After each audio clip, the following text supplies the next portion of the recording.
Good afternoon guys.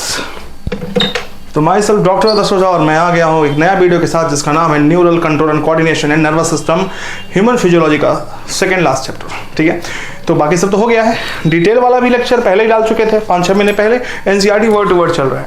ठीक है, ये वाला चैप्टर में से आधा तो खत्म हो चुका है, डिलीट हो चुका है, तो ये थोड़ा आसान होने वाला है। क्या होने वाला है ये आपका आसान होने वाला है, मतलब काफ़ी कम समय का होगा, 45 मिनट। ठीक है, इससे ज़्यादा नहीं होगा, 45 मिनट 50 मिनट इसी का वीडियो होगा। ठीक ठीक, तो yes, welcome to the online platform of Gurukul Pathshala, Gandhi Gali, Golghar, Gorakhpur, Uttar Pradesh, India, Asia, milky way. ठीक है, तो क्या पढ़ने वाले हैं, देखो, neural control and coordination by AD sir. ठीक है, एक और बात बता दूं मैं आपको, बात ये बतानी है कि जो 2026 है, नीट 2026 के लिए रजिस्ट्रेशन एडमिशन सब ओपन हो चुका है और जो बैच है वो शुरू हो रहा है कब से, द वेरी फर्स्ट बैच जो शुरू हो रहा है 3 अप्रैल, थर्सडे 3 अप्रैल। बाबू टारगेट बैच के लिए भी, क्लास 11th के लिए भी, जो 10th का एग्जाम दे चुके होंगे तुरंत आए यहाँ पे, डेमो, फ्री डेमो चलेगा यहाँ पे। ठीक है, अपना पढ़िए 2-3 दिन, फिर डिसाइड करिए। ठीक है, मजा आने वाला है। बाकी जो हमारे साथी जो अभी एकदम पता नहीं क्यों डिप्रेशन चल रहे हैं, जो दिख रहे हैं तो छुप जा रहे हैं, जो अब नजरें नहीं मिला रहे हैं, उनसे मैं एक बात कहना चाहूंगा। क्या कहना चाहूंगा, ध्यान सुनिएगा। देखिए, जब हम लोग का पहला लेक्चर था ना, तभी हम बोले थे कि एक ऐसा समय आएगा कि आप नजरें चुराएंगे। तो उससे अच्छा क्या है, आप साल भर मेहनत कर लीजिए तो नजरें नहीं चुराएंगे। आप नजरें एकदम ऐसे ना, एकदम टाइट होकर बात करेंगे। यस सर, बताइए। ठीक, तो ये करना था आपको, लेकिन अब ये कर रहे हैं क्यों? क्योंकि आपने कुछ गलतियां करी, लेकिन अभी भी 50 दिन लगभग है। कितने दिन है? 50 डेज तो एकदम है ना। तो 50 दिन को 50 दिन और 50 रात में कन्वर्ट कर दो और पढ़ना स्टार्ट कर दो। कुछ है नहीं इसके अलावा, कुछ कर ही नहीं सकते हो इसके अलावा। कुछ सोचना भी गुनाह है, कुछ सोच रहे हो तो टाइम वेस्ट कर रहे हो। ठीक है, टेस्ट दो, एक जगह टेस्ट जहां पे दे रहे हो वहां दो। अगर तुम्हारे पास टाइम है तो अलग बात है, लेकिन अपने टाइम को यूटिलाइज करो, टेस्ट दो, उसका इवैल्यूएशन करो और अच्छे से टेस्ट दो, अच्छे क्वेश्चन उसमें करो।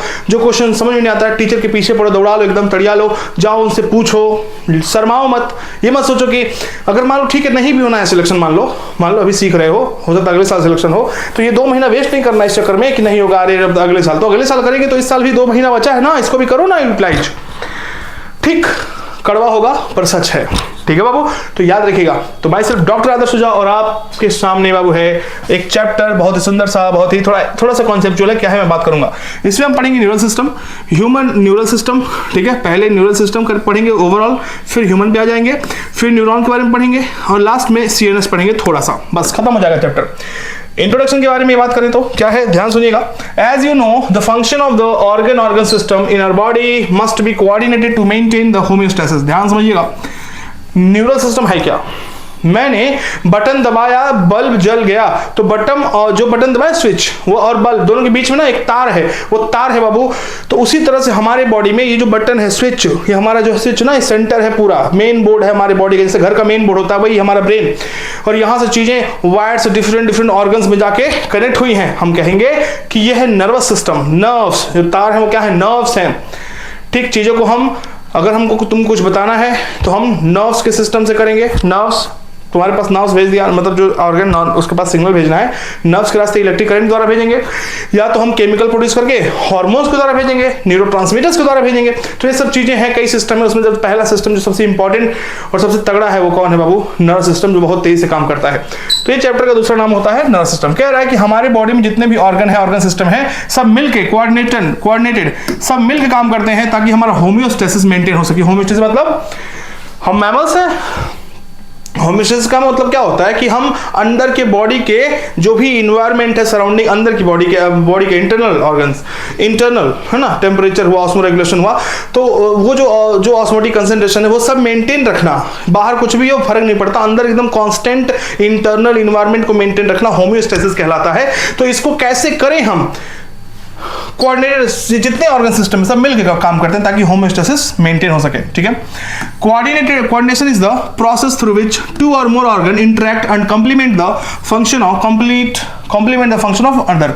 कह रहा है कि कोऑर्डिनेशन एक ऐसा प्रोसेस है जिससे कई सारे ऑर्गन्स मिलते हैं और मिलकर एक साथ काम करते हैं और एक दूसरे काम को कंप्लीट करते हैं। Okay, when we do a physical exercise, जब हम फिजिकल एक्सरसाइज करते हैं, energy demand is increased for maintaining an increased muscular activity. जब हम कोई भी एनर्जेटिक काम करते हैं, फिजिकल एक्सरसाइज करते हैं, तो एनर्जी की डिमांड बढ़ जाती है। ठीक, तो the supply of oxygen also increase. तो एनर्जी तब ना ज्यादा मिलेगी जब ऑक्सीजन तेज होगा, फूड का ऑक्सीजन तब तेज होगा जब बॉडी में ऑक्सीजन ज्यादा होगा, तो ऑक्सीजन की डिमांड बढ़ गई।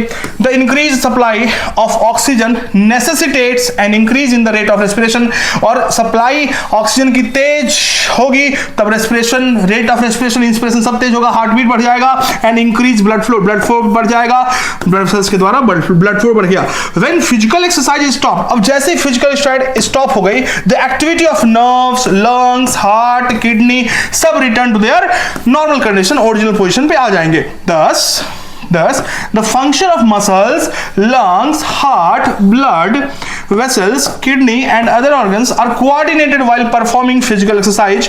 यानी कि ये सब का काम आपस में जुड़ा होता है, एक दूसरे से कॉम्प्लीमेंट्री मिलकर काम करते हैं। In our body the neural system and the endocrine system, याद रखना लास्ट में जो क्वेश्चन बनेगा यहां से, in our body endocrine system, hormonal system and neural system coordinate and integrate, जुड़ के all the activity of the organ so that they function in a synchronized, एक साथ काम कर सके। तो हमारा जो एंडोक्राइन सिस्टम है, हमारा जो न्यूरल सिस्टम है, ये दोनों क्या करते हैं, सबको ऑर्गन्स को जोड़ लेती हैं, सबको एक साथ कर लेती हैं ताकि कोई भी फंक्शन हो सब मिलकर काम करे, सिंक्रोनाइज्ड मैनर में काम करे। The neural system provides an organized network of point to point connection। Neural system क्या करता है, पॉइंट टू पॉइंट कनेक्शन देता है तार के जरिए, वायर के जरिए, जिसे हम कहते हैं क्विक कोऑर्डिनेशन, जल्दी से जाए ताकि जो भी जाना हो। द एंडोक्राइन सिस्टम बल्कि उसका उल्टा होता है, केमिकल इंटीग्रेशन थ्रू हार्मोन्स, तो ये हार्मोन से सिग्नल भेजता है जो एंडोक्राइन सिस्टम है। In this chapter you will learn about the neural system of human, mechanism of neural coordination like transmission of nerve impulse conduction across a sinus, ये सब देखेंगे हम। ठीक, ध्यान से मोहब्बत से न्यूरल सिस्टम की बात करें। The neural system of all animal is composed of highly specialized cells called neurons. जो न्यूरल सिस्टम है किसी भी एनिमल हो उसमें न्यूरॉन्स तो पक्का होगा, विच कैन डिटेक्ट, न्यूरॉन को बाबू कैरेक्टरिस्टिक क्या है, डिटेक्शन, रिसीव, ट्रांसमिट, डिटेक्ट करेगा, महसूस करेगा, मतलब डिटेक्ट करेगा मतलब पता लगाएगा कहां से आ रहा है, क्या आ रहा है, क्या मिला हमको स्टिमुलस। दूसरा अगर उसने पता लगा लिया, डिटेक्ट कर लिया तो रिसीव कर लेगा कि ठीक है आओ दो। फिर तीसरा अगर रिसीव करे दूसरे को ट्रांसफर करेगा। तो डिटेक्शन, रिसीव और ट्रांसमिट, ये तीन इसकी प्रॉपर्टीज होती है न्यूरॉन की। Different kind of stimuli. The neural organization is very simple in lower invertebrate. जो लोअर इन्वर्टिब्रेट होते हैं, वेरी इंपॉर्टेंट क्वेश्चन बनेगा, एकदम पहले बता दे रहा हूं टेस्ट में, जो लोअर इन्वर्टिब्रेट्स हैं उनका बाबू ऑर्गेनाइजेशन बहुत ही सिंपल होता है, जितना आप सोच भी नहीं सकते हो। फॉर एग्जांपल अगर हाइड्रा की बात करें, composed of a network of neurons, तो इसमें बस न्यूरॉन्स के नेटवर्क्स होते हैं। ठीक है, सबसे सिंपल याद बात करें तो हाइड्रा में अगर हम बात करें सबसे सिंपल होता है जिसमें नेटवर्क, न्यूरॉन्स के कुछ बस गुच्छे होते हैं, नेटवर्क होते हैं। The neuron system is better organized in insect. अगर हम इंसेक्ट की बात, एकदम देख लो क्वेश्चन आया है एसोसिएशन रीजन में, एकदम ध्यान से पढ़ के जाना। System is better organized in insect. अगर हम आर्थ्रोपोड की बात करें तो उसमें क्लास इंसेक्टर की बात करें तो वहां पे ना ये सिस्टम जो है, ये न्यूरल सिस्टम थोड़ा और ज्यादा क्या है, बेटर ऑर्गेनाइज है, अच्छे से ऑर्गेनाइज है। Where a brain is present along with a number of ganglia, जहां पे क्या क्या है बाबू, वहां पे सबसे पहले ध्यान देखना, वहां पे ब्रेन है, इंसेक्ट में क्या क्या है, ब्रेन है, गैंग्लिया है, कौन लिया, गैंग्लिया, क्या होता है बताते हैं, ganglia along with ganglia and neural tissue, और क्या है, न्यूरल टिश्यू है, गैंग्लिया है, क्या है, न्यूरल टिश्यू। ठीक है, गैंग्लिया क्या होता है बाबू बताओ, उसी के ग्रुप को जो न्यूरॉन ग्रुप गैंग्लिया बोल देते हैं। द वर्टिब्रेट्स, अगर हम वर्टिब्रेट की बात करें, have a more developed neural system, तो कह रहा है जो इनवर्टिब्रेट है काफी सिंपल है उनका। जैसे हम बात करें स्पॉन्जेस का, लोअर इनवर्टिब्रेट का और सिंपल होता है। देखो लोअर इनवर्टिब्रेट का बहुत सिंपल होता है, एग्जांपल दिया है किसका, हाइड्रा का। हाइड्रा के बारे में बात करें तो ये लोअर इनवर्टिब्रेट में आ रहा है, हायर में इंसेक्ट आता है, तो हायर इंसेक्ट की बात नहीं कर रहे, ध्यान देखना।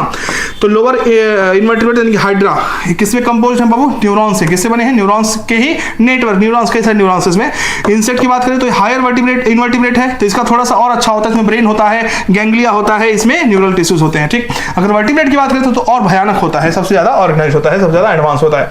अगर हम बात करें ह्यूमन न्यूरल सिस्टम की, तो बेसिकली ध्यान से देखिएगा, the human neural system is divided into two part. कितने पार्ट में, पहला सीएनएस और दूसरा पीएनएस। ध्यान से देखना, जो अगर ह्यूमन न्यूरल सिस्टम की बात करें तो हमारे पास सीएनएस है, देखो ध्यान से, ये सीएनएस है और ये जिससे कनेक्टेड है सबको पीएनएस कहेंगे। ध्यान समझिएगा, सीएनएस पीएनएस। तो सीएनएस सेंट्रल नर्वस सिस्टम, इससे जिस ये बाबू क्या है, इससे निकली जितनी नसें हैं, जितने नर्व्स हैं, उन सबको मिला के बोलते हैं PNS, peripheral nervous system. Simple सी बात है। The CNS includes the brain and spinal cord। देखो ध्यान से, CNS के दो पार्ट हैं, एक है बाबू ब्रेन और एक है स्पाइनल कॉर्ड, ठीक है। इंफॉर्मेशन तो क्या करता है वो, and is the site of information processing and control. तो सीएनएस का काम क्या है, वो इंफॉर्मेशन को प्रोसेस करता है, उसको देखता है, पढ़ता है, समझता है और उसको अपने हिसाब से रेगुलेट करता है, कंट्रोल करता है, ठीक है। ये हो गया सीएनएस का function. The PNS comprises of all the nerves of the body associated with the CNS. तो सीएनएस से जितने भी नर्व्स निकले हुए हैं, पूरे बॉडी में गए हुए हैं, जितने भी ब्रेन से निकले हैं, स्पाइनल कॉर्ड से निकले हैं, उन सबको मिला के बोलते हैं पीएनएस, पेरिफेरल नर्वस सिस्टम। अगर हम बात करें पेरिफेरल नर्वस सिस्टम, तो फिर दो पार्ट में जो नर्व्स हैं, जो फाइबर हैं, जो नर्व्स है बाबू, पेरिफेरल नर्वस सिस्टम के दो प्रकार के होते हैं, एक होता है एफेरेंट, एक होता है इफेरेंट। बाबू ये ब्रेन है, क्या है ये ब्रेन। तो ब्रेन के पास जो लेके आएगा वो है आ रहा है ना, आ से अफेरेंट, और जो यहां से लेके जाएगा ऑर्गन की तरफ, उसे बोलेंगे इफेरेंट। तो ब्रेन की तरफ एफेरेंट, ब्रेन से दूर इफेरेंट। देखो, the afferent nervous system transmit impulse from tissue to CNS, तो सीएनएस की तरफ, and the efferent fibre transmit regulatory impulses from the CNS to concerned peripheral tissue. तो सीएनएस से दूर जाएगा तो इफेरेंट, सीएनएस के पास आएगा तो efferent.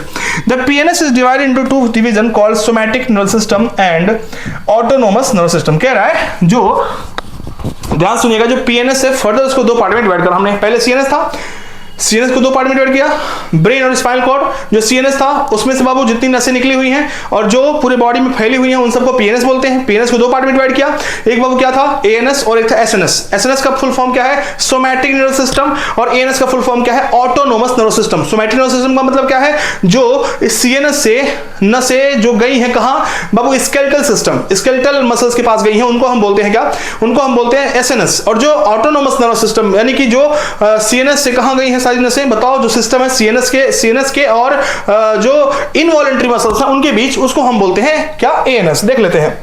The somatic nervous system relay impulses from CNS to skeletal muscle। तो CNS और skeletal muscle के बीच में कौन है, somatic nervous system, while the autonomic nervous system transmit impulse from the CNS to involuntary। तो CNS और involuntary के बीच में जो बाबू चीजें हो रही हैं, उसको हम बोलते हैं क्या, इसको हम बोल देते हैं autonomous nervous system। Okay, and smooth muscles, वही the autonomic nervous system is further classified into sympathetic nervous system and parasympathetic nervous system। जो autonomous है ना, ANS है, वो further दो पार्ट में डिवाइड हो गई, सिंपैथेटिक और पैरासिम्पैथेटिक। तो सिंपैथेटिक और पैरासिम्पैथेटिक बारे में कुछ बताया नहीं है एनसीईआरटी ज्यादा, मैं बताता हूं आपको। तो जैसे आपको ना कभी मान लो कि आप रास्ते में जा रहे हो, एकदम ध्यान से देखना, एकदम मस्त से बाबू, देखो सिंपैथेटिक नर्वस सिस्टम, आप रास्ते में जा रहे हो, मैंने बता चुका हूं इसके बारे में, पहले ही बता चुका हूं मैं, फिर बता देता हूं, ठीक, फिर बता देता हूं, पानी नहीं है भाई, ठीक। देखिए, सिंपैथेटिक, आप जा रहे हो, डब्बा लेके खेत में जा रहे हो, रास्ते में सांप दिख गया, एस फॉर सांप, एस फॉर सिंपैथेटिक। जैसे सांप दिखा, आपका सिंपैथेटिक नर्वस सिस्टम, डब्बा फेंक दो, कितना भी तेज लाइटिंग लगाओ, डब्बा फेंक दोगे तुम, और जैसे डब्बा फेंकोगे, पानी तो गिर गया। बाबू सांप तुमको देख रहा है, तुम उसको देख रहे हो, वो तुमको देख रहा है, तुम्हारी जिंदगी की जितनी भी गलतियां सब याद कर रहे हो तुम, खत्म है कहानी। अब जो पाप किए हो, भले ही अभी आप प्रयागराज गए थे, नहा के आए हो, उसके बीच में जो पाप किए हो सब याद आ रहा है, फ्लैशबैक चल रहा है। उस दौरान फिर भी एक लास्ट थॉट बचेगा कि हम भाग जाए यहां से, भाग, क्योंकि आप सोच रहे हो जैसे हम ऐसे खसकेंगे तो हम तड़िया लेगा, हो सकता तो कूद जाए ऊपर है। एक बाबू उड़ने वाला सांप होता था, नानी बताती थी हमारी, कि उड़ने वाला भी सांप होता है। तो ये सब चीजें आएंगी दिमाग में तब तक। अब थोड़ा सा चलते हैं, आपको पॉज कर देते हैं और चलते हैं आपकी बॉडी के अंदर। हम बॉडी के अंदर घुस गए, देखेंगे आपका जो हार्ट बीट है ना, जो 72 था, अब बाबू धक धक धक धक एकदम डीजे चल रहा है, एकदम डीजे चल रहा है, डीजे धक धक धक धक धक, मतलब समझ लो 120। क्यों? क्योंकि आप डर गए हो। इसे फियर हार्मोन कहते हैं, फ्लाइट एंड फाइट हार्मोन भी कहते हैं। किसे? एड्रेनलिन को। इस समय एड्रेनलिन रिलीज हो रहा है, सिंपैथेटिक नर्वस सिस्टम, एकदम समझना बात को। और उस दौरान क्या होगा, आपकी बॉडी आपको भगाने के लिए तैयार कर रही है, एकदम स्ट्रेस को झेलने के लिए तैयार कर रही है। और उस दौरान क्या होगा, एक सेकेंड, हाँ चल रहा है। उस दौरान क्या होगा, उस दौरान होगा यूं कि अब आपके ना बॉडी को एनर्जी चाहिए। एनर्जी चाहिए तो फूड जितने हैं जल्दी जल्दी ऑक्सीडाइज होंगे, उसके लिए जल्दी जल्दी ब्लड को पास करना पड़ेगा वहां पे टिश्यू के पास। तो हार्ट बीट बढ़ गया, हार्ट रेट बढ़ गया ना, हार्ट रेट वही बढ़ गया। सांस ले रहे हो, अरे बाप अब मरने वाले हैं, सांस ले रहे हो भयानक, एकदम भयानक सांस ले रहे हो, जल्दी जल्दी ऑक्सीजन ले रहे हो, CO2 छोड़ रहे हो, ये सब हो रहा है क्यों? क्योंकि आपकी रेस्पिरेशन रेट बढ़ गया, रेट ऑफ रेस्पिरेशन बढ़ गया, एनर्जी बढ़ गई, ग्लाइकोजन जितने बॉडी में है सब बाबू टूट रहे हैं, ग्लूकोज में आपको भगाने के लिए तैयार कर रहे हैं। बाद में पता चला तो डेढ़ हुआ था डेढ़ सांप था, मरा हुआ था, ऐसे बस था मरा हुआ, कहीं ईंटे के पास से खड़ा है मरा हुआ। अरे गधे जुट्ठू डर रहे थे। अब कोई बाबा आए तुम्हारे बगल में, ए जा मर दे, डैश डैश रह गया तुहूँ का पढ़ाओ ना तो के राम कृपाल, ये पढ़ो ले 4 साल से 20 साल से, बताओ अब तुम आओगे चौड़िया जाओगे। अरे बाबा हम तो जान रहे थे, हम तो मजा ले रहे थे जिंदगी का, बस ऐसे ही सोच रहे थे, वीडियो बना रहे थे। अब आप रिलैक्स हो गए, आप डब्बे की तरफ देख रहे हो, लेकिन डब्बे में तो पानी है ही नहीं, पानी तो गिर चुका है। अब उस समय आप रिलैक्स जैसे हुए, आपका हार्ट रेट नॉर्मल हो गया, हार्ट बीट नॉर्मल हो गया, सांस अब आराम से ले रहे हो। अब शुरू हो गया पैरासिम्पैथेटिक नर्वस सिस्टम, समझ गया? दोनों में ये अंतर होता है। चलो अब देखिए, तो हमने क्या बताया, एक बाबू डायग्राम देख लेते हैं, डायग्राम ऐसे बना लो ऐसे, ताकि जो पहली बार देख रहे हो उनको याद रहे। क्या रहे? याद रहे। देखो ध्यान से, हमारे पास क्या यहाँ पे है, एकदम ध्यान से, हमारे पास CNS, क्या था? CNS दिख रहा होगा, पता नहीं, चलो वाइट कहाँ है, हाँ सॉरी हमारे पास था क्या, हाँ CNS। हमारे पास बाबू ह्यूमन न्यूरल सिस्टम, ठीक है। इसको दो पार्ट में पढ़ा हमने, CNS और क्या पढ़ा, और पढ़ा PNS। एकदम ध्यान से, CNS की बात करें दो पार्ट हैं इसके, ब्रेन और क्या था, स्पाइनल कॉर्ड, ब्रेन और स्पाइनल कॉर्ड। PNS की बात करें तो all the nerve system comprises the CNS, ये सब वही है, ठीक है। तो PNS के दो पार्ट हुए, ANS और क्या हो गया SNS, somatic nerve system. ANS बाबू क्या है, जो CNS से जो नर्व सिंपल्स जा रहे हैं कहाँ, किधर की तरफ, CNS और किसके बीच में, स्मूथ मसल के बीच में, विसरल मसल के बीच में, ठीक। और यहाँ पे क्या था, जो CNS और किसके बीच में, स्केलेटल मसल के बीच में, ये हो गया, ठीक। अब ध्यान देखो, जो ANS है इसके फिर दो पार्ट हो गए, सिंपैथेटिक और पैरासिम्पैथेटिक, ठीक, खत्म, बाय बाय टाटा, बस यही याद करना है, ठीक। आ जाइए, एक आता है विसरल नर्वस सिस्टम, क्या था बाबू, विसरल नर्वस सिस्टम, इसी का पार्ट है PNS का, इंपॉर्टेंट है, ध्यान समझिएगा। Visceral nervous system is the part of PNS, ठीक, that comprises the whole complex of nerves, fibres, ganglia and plexuses by which impulses travel from the central nervous system to the viscera and from the viscera to the central nervous system। वो विसरा मतलब जितने भी internal organs हैं, जितने भी internal, जैसे कि मान लो, अब इसमें थोड़ा अंतर होता है कि ANS और VNS में अंतर क्या है। ANS क्या है, वो जो सिस्टम है ना, जो स्मूथ मसल की तरफ जा रहा है, आ रहा है, इस सिस्टम को हम बोलते हैं पूरा ओवरऑल, उस पूरे सिस्टम को हम बोल देते हैं ANS। लेकिन जो ANS के सारे कंपोनेंट हैं, जो नर्व्स हैं, जो फाइबर्स हैं, जो उससे बड़े गैंग्लिया, जो सबसे गुच्छे जो हैं उसके प्लेक्सस हैं, इन सब को अगर मिला दो, यानी कि ANS के सारे कंपोनेंट को मिला करके बोलते हैं क्या, VNS, विसरल नर्वस सिस्टम, बस खत्म। अब देखो न्यूरॉन, ध्यान से देखो न्यूरॉन, बाबू न्यूरॉन को हम functional and structural unit of मानते हैं किसका, यानी कि जो हमारा नर्वस सिस्टम है, जो इसे हम पहले तो लॉन्गेस्ट सेल कहते हैं, क्या कहते हैं, लॉन्गेस्ट सेल ऑफ बॉडी। सबसे बात, पहली बात जनरल नॉलेज है हाई स्पीसीज के लिए, ठीक है।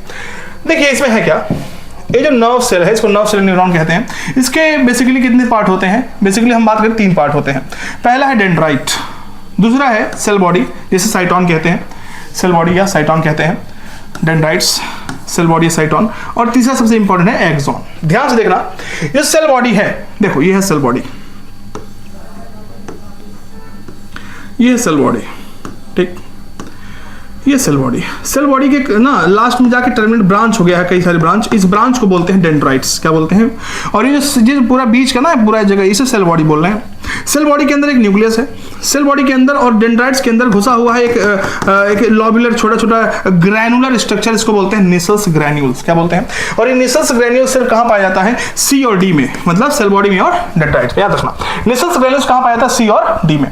बाबू जो सेल बॉडी ऐसे निकला वो पतली सी डंडी, एकदम लंबी सी शहरी एकदम, इसे बोलते हैं, हम बोलते हैं इसको क्या, इसको बोलते हैं एक्सॉन, क्या बोलते हैं, एक्सॉन।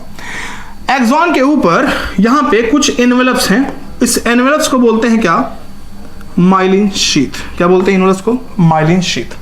माइलिन शीथ, दो माइलिन शीथ के बीच में जहां पे, ध्यान देखना, दो माइलिन शीथ के बीच में जहां पे माइलिन शीथ नहीं है, उसे बोलते हैं node of Ranveer Singh. Node of Ranvier, ठीक है, नोड ऑफ रैनवियर। बाबू स्वान सेल जो होता है उसके अंदर, सॉरी, जो माइलिन शीथ होता है उसके अंदर स्वान सेल हो भी सकता है, नहीं भी हो सकता है।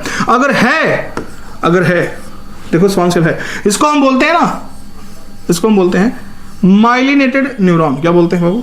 Myelinated neuron. चलिए बात करेंगे अभी। तो स्वान सेल क्या बनाता है? माइलिन शीथ बनाता है। क्या बनाता है? Myelin sheath. ये एक्सॉन हो गया। एक्सॉन आगे चल के टर्मिनेट हो जाता है बल्ब लाइक स्ट्रक्चर में, लोबुलर्स। इसको हम बोलते हैं साइनेप्टिक नॉब। क्या बोलते हैं बाबू? साइनेप्टिक नॉब बोल देते हैं। क्या बोलते हैं? Synaptic knob.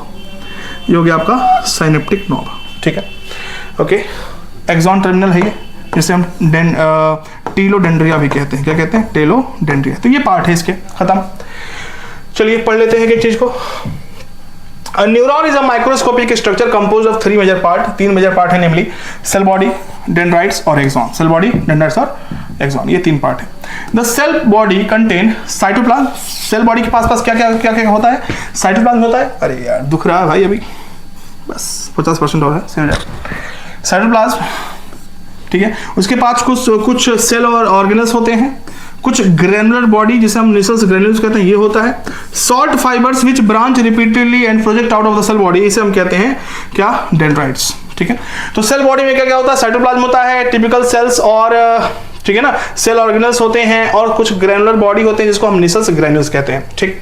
अगर हम बात करें डेंड्राइट की, शॉर्ट फाइबर कई सारे निकले हुए हैं रिपीट मोड में, ठीक है, सेल बॉडी से, उसको बोलते हैं हम डेंड्राइट्स, और इसमें भी निसल्स ग्रेन्यूल्स भरे होते हैं, ठीक। लास्ट में the fibre transmit impulses toward the cell body. अगर इसकी बात करें हम, ध्यान देखना, अगर हम इसकी बात कर रहे हैं तो ध्यान देखिएगा, बहुत इंपॉर्टेंट है बाबू। यहाँ पे दूसरे न्यूरॉन से ये लेता है, यहाँ पे ऐसे, और ये टुवर्ड सेल बॉडी कहेंगे डेंड्राइट्स सेंड सिग्नल या पोटेंशियल टुवर्ड सेल बॉडी, और यहां से होते हुए ये नीचे तक जाती है, तो हम कहेंगे ये एक्सॉन है।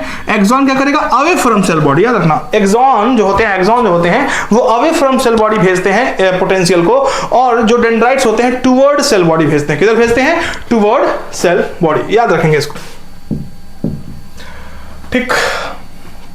Based on the axon and dendrites, the neurons are, अच्छा एक सेकेंड, देखिए, the axon is a long fibre. Axon क्या है? लॉन्ग फाइबर है। The distal end of which is branch, जिसका दूर वाला जो एंड है वो ब्रांच्ड हो गया। ईच ब्रांच, जो सारे ब्रांच है वो टर्मिनेट होते हैं बल्ब लाइक स्ट्रक्चर में, जिसको हम बोलते हैं साइनेप्टिक नॉब। क्या बोलते हैं? Synaptic knob. Which possess synaptic vesicle, जिनके अंदर होते हैं थोड़े पाउच, जिसको बोलते हैं साइनेप्टिक वेसल्स, और उसके अंदर भरे होते हैं केमिकल्स, जिसे बोलते हैं न्यूरोट्रांसमीटर। आगे हम इसके बारे में बात करेंगे। The axon transmit nerve impulse away from the cell body. अभी देखा डेंड्राइट क्या करते थे? Toward cell body. जो एक्सॉन होते हैं away from the cell body, और सेल बॉडी के बाद जब मतलब अवे ले जाएंगे तो उसे साइनेप्स की तरफ ले जाएंगे, या तो न्यूरो मस्कुलर जंक्शन की तरफ। यानी कि अगर एक न्यूरॉन दूसरे न्यूरॉन के बीच में जो गैप होता है, जो जंक्शन होता है, जो जंक्शन है, यानी कि एक न्यूरॉन दूसरा न्यूरॉन, तो इसको जो जंक्शन है दोनों जहां मिल रहे हैं उसको हम बोलते हैं साइनेप्स। और अगर एक न्यूरॉन है दूसरा मसल्स है, अगर यहाँ पे इसको भेजना है तो इन दोनों के जंक्शन को हम बोलते हैं न्यूरो मस्कुलर जंक्शन या मोटर एंड प्लेट, ठीक। Based on number of axon and dendrite. अगर हम बात करें टाइप ऑफ, ठीक है ना, क्या टाइप है इसके, तो देखिएगा नंबर ऑफ एक्सॉन और नंबर ऑफ डेंड्राइट के बेस पे इसको बांटा गया है। तो इसको हम 3 तरह के डिवाइड करेंगे। पहला जो होता है मल्टीपोलर। मल्टीपोलर मतलब एक्सॉन एक ही रहेगा, लेकिन 2 से ज्यादा, 2 और मोर डेंड्राइट। डेंड्राइट क्या होगी? 2 से ज्यादा, जो कि नॉर्मल होती है, फाउंड इन सेरिब्रल कॉर्टेक्स। तो एग्जांपल याद रखेंगे मल्टीकॉलर। ये जो आपको दिख रहा है मल्टीपोलर है, ये क्या है? ये मल्टीपोलर। एक्सॉन एक ही है, 1 एक्सॉन, लेकिन डेंड्राइट बहुत सारे हैं। सेल बॉडी हमेशा एक ही रहेगा, ठीक। किस में पाया जाता है? सेरिब्रल कॉर्टेक्स में, ठीक है। नेक्स्ट बाइपोलर मतलब क्या? 1 एक्सॉन एंड 1 डेंड्राइट। अगर एक्सॉन भी एक ही है और डेंड्राइट सिर्फ एक ही निकला होता, ये सब नहीं होते, तो हम कहते हैं बाइपोलर, 2 पोल, 2 एक्सेस। तो किसमें पाए जाते हैं? रेटिना, आई के रेटिना में, याद रखेंगे। यूनिपोलर हो जाता है एग्जाम में ऐसे, ये सब तीनों में से। सेल बॉडी विथ 1 एक्सॉन, सिर्फ एक ही एक्सॉन है, डेंड्राइट एक भी नहीं है, found usually in the embryology. शुरू में याद रखो कि जब शुरू में बने होंगे न्यूरॉन तो बड़े प्रिमिटिव टाइप के होंगे, तो उसमें एक्सॉन होगा, मतलब कि उसमें डेंड्राइट्स होंगे ही नहीं, सिर्फ एक्सॉन है, याद रखना, ठीक। There are two type of axons, axons भी दो तरह के होते हैं, देखो ध्यान से, namely myelinated and non myelinated. जो एक्सॉन है ये भी दो तरह के होते हैं, अगर माइलिन शीथ है तो बोलेंगे माइलिनेटेड, अगर माइलिन शीथ नहीं है तो बोलेंगे नॉन माइलिनेटेड या unmyelinated. The myelinated nerves fibre are enveloped with Schwann cell which form a myelin sheath around the axon. बाबू ध्यान से देखो, अगर बाबू नर्व फाइबर है उसके अंदर स्वान सेल है, क्या है, स्वान सेल है, और वो बनाते हैं माइलिन शीथ, तब बोलेंगे मतलब कि एक न्यूरॉन है, उसके एक्सॉन को पकड़ो, उसके एक्सॉन में स्वान सेल दिख रहा है तो कह देना माइलिनेटेड न्यूरॉन है। ऐसा नहीं है, स्वान चाहे माइलिनेटेड हो चाहे नॉन माइलिनेटेड हो, दोनों में स्वान सेल होते हैं। स्वान सेल है और बना रहा है माइलिन शीथ, तब बोलेंगे माइलिनेटेड। स्वान सेल है नहीं बना रहा है तो अनमाइलिनेटेड या नॉन माइलिनेटेड। देखो ये बात करने यार बहुत इंपॉर्टेंट है, ध्यान देखना, इसको अच्छे से पढ़ना, फिर से देखना। कह रहा है the myelinated nerve fibres are enveloped with Schwann cell which form a myelin sheath okay around the axon. Very good, nice. The gap between two adjacent myelin sheath are called nodes of Ranvier. भी देखा, myelinated nerve fibre are found in spinal and cranial nerves. तो myelinated का example क्या है, spinal और cranial nerve, याद रखना। Unmyelinated nerve fibre is enclosed, अब ध्यान देखो यहीं पे बताने वाले थे, unmyelinated nerve fibre is enclosed by a Schwann cell, इसमें भी स्वान सेल होता है, that does not form myelin sheath, जो कि नहीं बनाता, बस याद रखना। Next, around the axon and is commonly found in autonomous and, यानी कि जो एसएनएस यानी कि एएनएस और एसएनएस में जो पाए जाते हैं, यानी कुल मिला के कह दे कि एसएनएस और एएनएस में जो पाए जाते हैं नर्व्स बाबू, न्यूरॉन्स, वो सब क्या होते हैं, अनमाइलिनेटेड। और जो क्रेनियल नर्व्स पाए जाते हैं, स्पाइनल नर्व्स पाए जाते हैं, मतलब ऊपर देखो यहाँ पे लिखा हुआ है, वो क्या होते हैं, myelinated.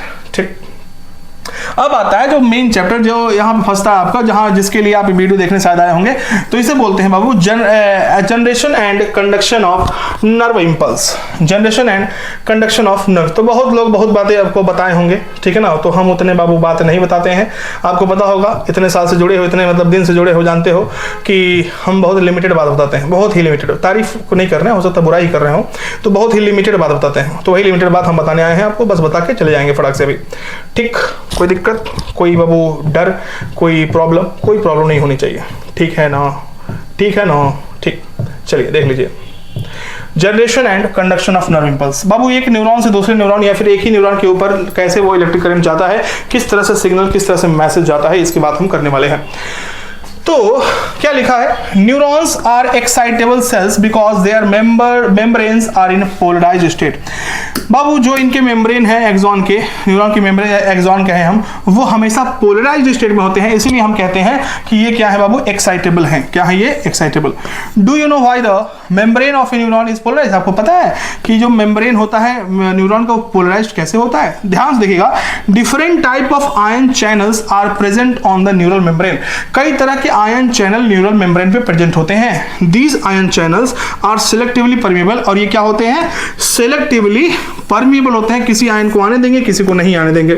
To different ions, when a neuron is not conducting any impulse that is resting stage, the axonal membrane is comparatively more permeable to potassium ion and nearly impermeable to sodium ion. Similarly, the membrane is impermeable to negatively charged protein present in the exoplasm. सबसे पहली बात जो बता रहा है, एकदम ध्यान से देखिएगा, जो सबसे पहली बात बता रहा है ना, सबसे पहली बात क्या बता रहा है, यहीं पे हम समझा देते हैं। ठीक, सबसे पहली बात बता रहा है कि जब कोई भी पोटेंशियल, कोई भी इंपल्स, कोई भी अभी जनरेट मतलब कि पास नहीं हो रहा है, यानी कि एकदम रेस्टिंग स्टेज, क्या बोलते हैं इसको, रेस्टिंग स्टेज में। ध्यान से देखना, जो रेस्टिंग स्टेज है, ये बाबू बता रहा हूं मैं, एक्सॉन बनाया मैंने, क्या बनाया, एक्सॉन बनाया। ध्यान से देखना, जब रेस्टिंग स्टेज से हम बोलते हैं पोलराइज्ड स्टेट, रेस्टिंग स्टेज या तो पोलराइज, एकदम जो नहीं पढ़ा होगा कभी जिंदगी में ना, उसको भी समझ में आएगा, तो मत समझना कि एनसीईआरटी रीडिंग बस हो रही है ना, सब कुछ एकदम इतना, इससे ज्यादा कुछ नीट में आएगा ही नहीं। ठीक है, डिटेल में पढ़ना चाहिए एक बार जरूर, लेकिन अगर डिटेल में पढ़ना है तो आप सीधे लिख दीजिए neural control and coordination by AD sir, note के साथ वहां पढ़ाया हूं,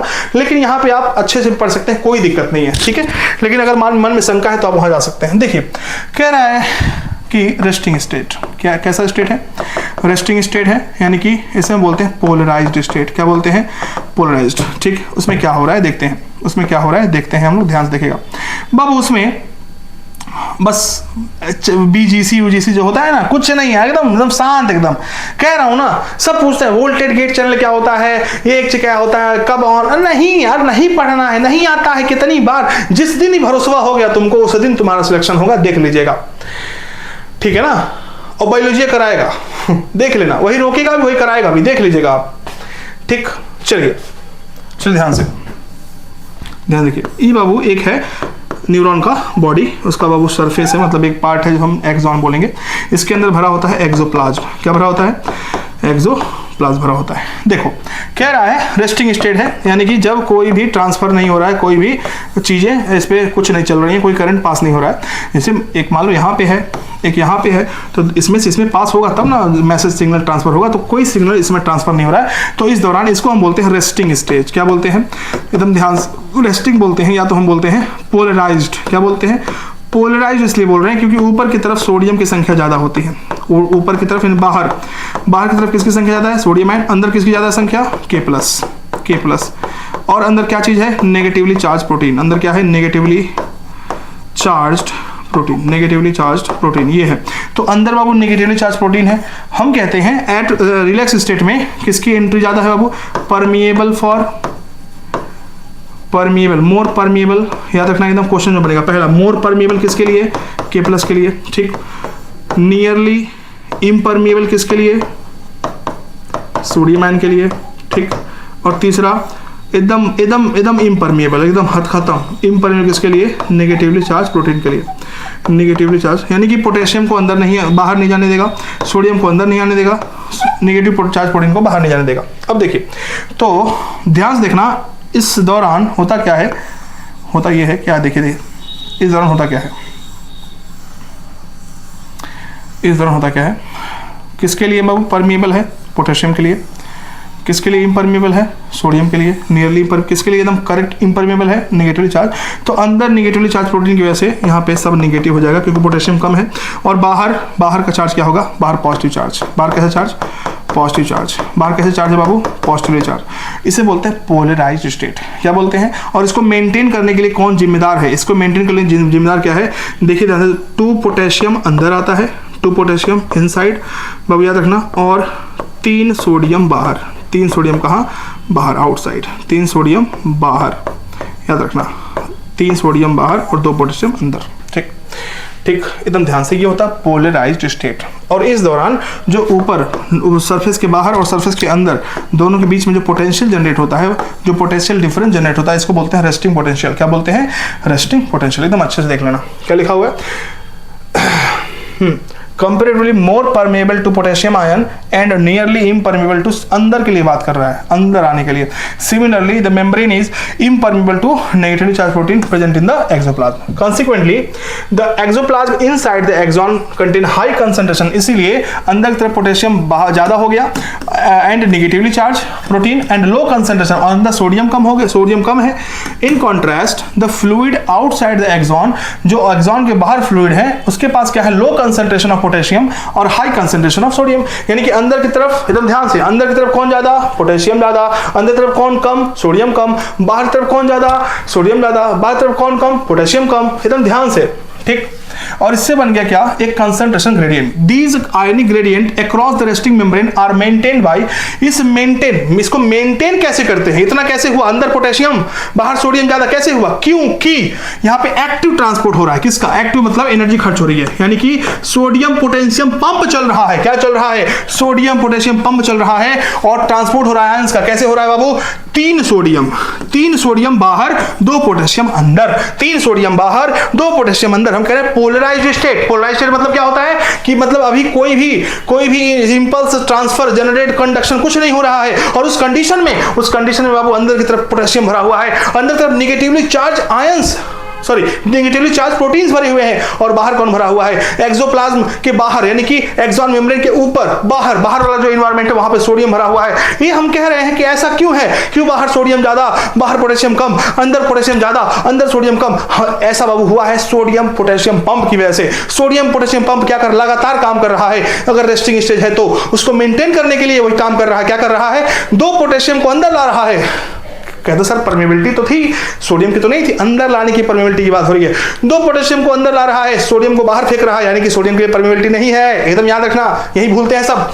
तो सोडियम पोटेशियम पंप चालू है, जिसकी वजह से पोलराइज्ड स्टेट मेंटेन है, ठीक। As a result the outer surface of the external membrane positive charge while its inner membrane negatively charge and therefore is polarised, जिसे बोलते हैं polarised state. The electrical potential difference across the resting plasma membrane is called the resting, इसको बोलते हैं। तो जो हमारे पास axon आया, इसके बाहर की तरफ पॉजिटिव चार्ज, अगर बाहर पॉजिटिव दिखा रहा है, अंदर नेगेटिव दिखा रहा है, तो हम बोलेंगे क्या, पोलराइज्ड। पोलराइज मतलब पॉजिटिव, पॉजिटिव बाहर, पॉजिटिव क्या, पॉजिटिव बाहर। देख लीजिए सोडियम बाहर बाहर बाहर, positive positive positive, negative negative, बस बस बस बस।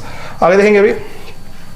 You might be curious to know about the mechanism of generation of nerve impulse and its conduction along it. आपको सोच रहे होंगे कैसे पास करता है, इलेक्ट्रिसिटी कैसे जनरेट हो रही है और कैसे कंडक्ट हो रही है। देखिएगा, when a stimulus, ध्यान से, दूसरा जिसे हम बोलते हैं डीपोलराइजेशन, डीपोलराइज्ड स्टेट, वो शुरू हो रहा है। When a stimulus is applied at site A, अभी दिखाएंगे, on the polarized membrane, the membrane at the site A become freely permeable to sodium. This lead to rapid influx of sodium followed by the reversal of polarity at that site. That the outer surface of the membrane become negatively charged, बाहर negative हो जाएगा, अंदर वाला positive हो जाएगा, ठीक ठीक। तो जो पोलैरिटी हुई वो रिवर्स हो गई, इसलिए बोलते हैं डीपोलराइज। कैसे होता है, ध्यान से देखिएगा, ध्यान से देखो, अच्छे से देखो, प्यार से देखो, देखो। हम साथ चले तो जीतेंगे, ठीक है ना बाबू, साथ चलो साथ, ठीक है। सोचते हैं क्या बना रहे भाई, एग्जाम आ गया क्या देखेंगे, नहीं भाई क्या वैसा बनाता रहता है, नहीं, एक बार जरूर देख लिया करो, ठीक है। ये तो अगले साल देखोगे, उसके अगले साल देखोगे, जब भी करो देखना पड़ेगा, मेरा नहीं तो किसी का देखना पड़ेगा, पढ़ना पड़ेगा, लगना तो पड़ेगा ही पड़ेगा, ठीक है ना। तो जो कह रहे हैं बाबू एक्सपीरियंस साथ कह रहे हैं ना हम लोग, ठीक है। जो पढ़ाते होंगे, मे भी आप पढ़ाने का ध्यान समझना, पढ़ाने का 20 साल का लोगों का एक्सपीरियंस होता है, 30 साल का होता है, मेरा एग्जाम देने का एक्सपीरियंस है 3-4 साल। तो जो तुम अभी 1 बार 2 बार बैठे हो ना, मैं उसे घिस चुका हूँ बैठ बैठ के, तो I know better than you. उन सब चीज़ों में मेरा इसीलिए रखा गया भाई, हमको एक्सपीरियंस बहुत ज़्यादा नहीं है, बता चुका हूँ कितनी बार। वो बात लगता नहीं है, क्यों, क्योंकि मैं मेहनत करके आता हूँ, पढ़ के आता हूँ, इतना ज़्यादा पढ़ के आता हूँ, कुछ भी पूछो बता दूंगा, और सिर्फ उतना बताता हूँ जितना आपका कल्याण हो जाए, ठीक है। तो बतिया माना करो बस। देखो ये positive positive positive positive positive, sorry हाँ, अंदर की तरफ क्या होगा, अंदर नेगेटिव होगा, हैंग कर गया भाई, तब तक हम आराम कर लें।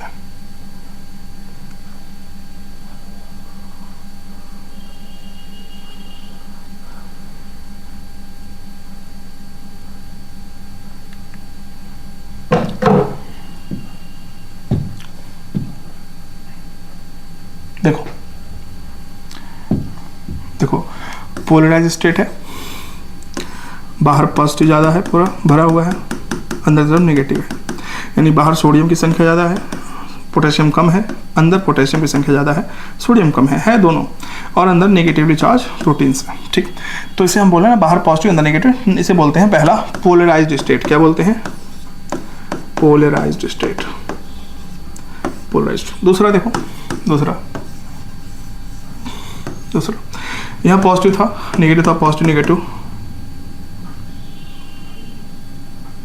पॉजिटिव नेगेटिव पॉजिटिव, यहाँ पे स्टिमुलस ए कह देते हैं, यहाँ पे स्टिमुलस मिला, क्या मिला, स्टिमुलस आ गया, स्टिमुलस आ गया। ध्यान देखो, यहाँ पे ब्रेन ने कहा देखो बहुत हो गया, हाँ बकवास बहुत खाली रह गया, चलो अब एक सिग्नल ले जाओ, एक हार्मोन रिलीज करवाना है, कुछ सिग्नल लेके जाओ, कुछ करवाना है, कुछ एंजाइम बनाना है, ठीक है।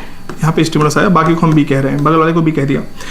जैसे स्टिमुलस आया, यहाँ पे किसकी एंट्री हो गई, यहाँ पे सोडियम की एंट्री हो गई। ध्यान से देखना, इनफ्लक्स ऑफ सोडियम, क्या बोलते हैं, इनफ्लक्स ऑफ सोडियम, जिसकी वजह से अंदर पॉजिटिव हो गया, अंदर पॉजिटिव, और ऊपर से सोडियम गायब हो गया, तो यहाँ क्या हो गया, नेगेटिव। एकदम ध्यान से, अंदर पॉजिटिव ऊपर नेगेटिव, अंदर पॉजिटिव ऊपर नेगेटिव, किसकी वजह से हुआ, एकदम ध्यान रखना, इनफ्लक्स ऑफ सोडियम। क्या बोलेंगे, इनफ्लक्स ऑफ सोडियम, यानी कि यहाँ पे सिर्फ सोडियम का जो पंप होगा, सोडियम का पंप होगा, वो काम कर रहा है, हमको नहीं जानना है सब।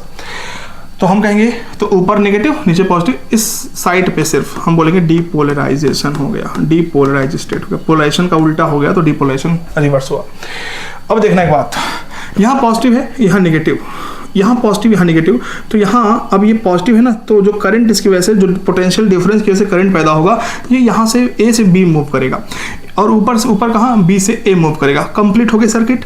और ये जो अब डिस्टर्बेंस है यहाँ पहुंचा, अब जब डिस्टर्बेंस यहाँ पहुंच गया, ध्यान से देखना, स्टिमुलस यहाँ पहुंचा, तो अब क्या होगा, एकदम ध्यान से, अब यहाँ सोडियम अंदर आएगा, यहाँ सोडियम अंदर आएगा, और जब यहाँ सोडियम अंदर आएगा तो यहाँ पे क्या कर देगा, यहाँ पे इनको पॉजिटिव कर देगा, ऊपर नेगेटिव कर देगा।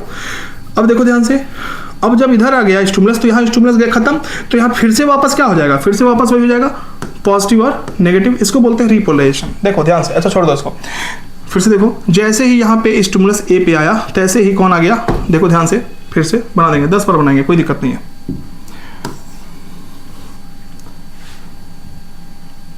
क्यों हैंग कर जा रहा है भाई, मूड खराब हो जाता है यार।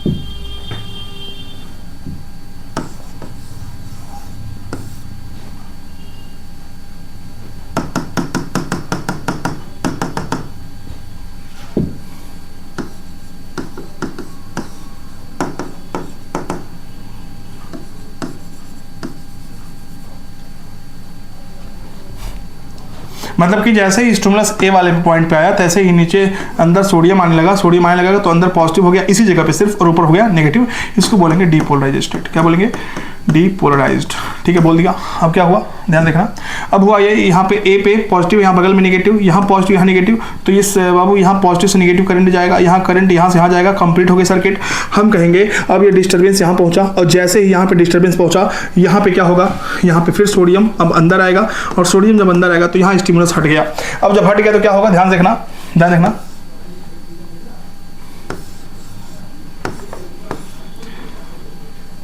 ध्यान देखना, यहाँ पे क्या हो गया था, यहाँ पे हो गया था माइनस, यहाँ प्लस, और बाकी सब सेम था, बाकी सब क्या था, सब सेम था, plus minus plus minus plus minus plus minus.